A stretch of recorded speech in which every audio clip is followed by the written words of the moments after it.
He's got kind of a lot of options, body-wise, trait-wise, in the personality room. How are you guys going through sorting through that here early on in camp, just in terms of who fits where?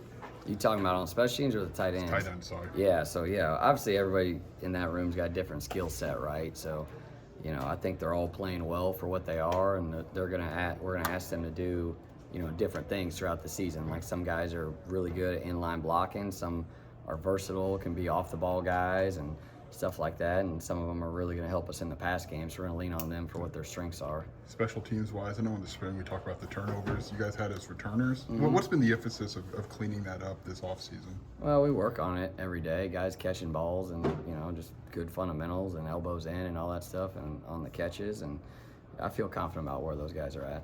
Got to look at Bailey here if you guys are ready for it. I guess Barry talked about tight ends, just like you have to recruit the position to get guys with different bodies and skills. Yeah. And like, how important is that, just to have a mix instead of just maybe pigeonhole a couple different pass catchers, blockers? Well, no, it's good because especially out of as much as like 12 and 13 personnel and how much we use our tight ends, I think that's a big thing, is having guys that can do different things, and you need guys to go block the C gap, but you need guys to be a vertical threat in the pass game too. So having different guys that can do that is a big deal for us. And tight end is a big, high school recruiting is a big projection deal, right? You look at the recruiting rankings, the top guys don't always end up being the top guys in college because there's so much development that takes place in that. So that's part of the recruiting process of that, is how do you see those guys developing. Is there a challenge in coaching that position where maybe the difference from guy to guy is maybe wider than in a different position group?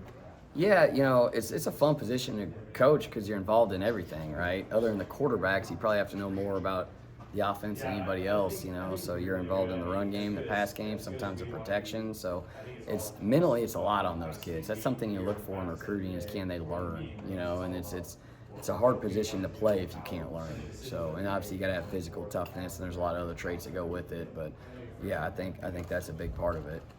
How's the competition with Ethan and David going through the early parts of camp here? Yeah, all three of those guys have been good in camp. Like, David's had a really good camp, and and Ethan's been really good. He's got a big time leg, just as David does, and Fabrizio's been good as well. So yeah, it's been a competition. I couldn't say who our guy's going to be right now, but those guys are all playing well. I mean, last year you split, like Caleb handled point afters, David kickoff. Would you be interested in doing a split duty type thing? Yeah, whoever's the best one's going to play. If the best kickoff guy is also the best field goal guy, that's how we're going to do it. If it's different, then that's how we do it too. So, we just got to make sure we're doing a good job of like taking care of legs, and we need those guys to be at their best when we play Eastern Illinois, not tomorrow.